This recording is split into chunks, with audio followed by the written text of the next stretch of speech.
Razia gabungan yang terdiri dari Satuan Polisi Pamong Praja Kota Lubuk Linggau bersama Dinas Sosial, anggota Polres dan Denpom Lubuk Linggau dilakukan di beberapa hotel dan penginapan di sepanjang Jalan Yosudarso, wilayah Kecamatan Lubuk Linggau Timur 1 dan Lubuk Linggau Timur 2 Kota Lubuk Linggau. Dalam razia gabungan ini, para petugas melakukan pemeriksaan kepada pengunjung hotel maupun penginapan terkait kelengkapan identitas baik KTP maupun surat nikah.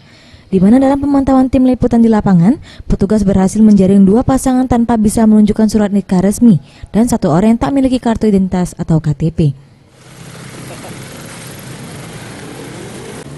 Kasat Pol PP Kota Lubuk Linggau El Baroma usai melakukan razia pekat mengatakan, kegiatan razia dilakukan berdasarkan instruksi Wali Kota Lubuk Linggau untuk menghormati kesucian bulan Ramadan terkait penyakit masyarakat yang diduga berbuat mesum.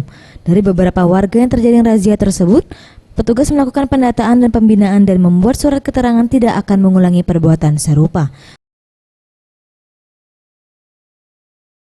Kita mendapati 1 pasangan yang tidak sah di lokasi tadi di Wisma Pratama, dan 1 orang tanpa KTP di Arwana, dan 1 lagi 2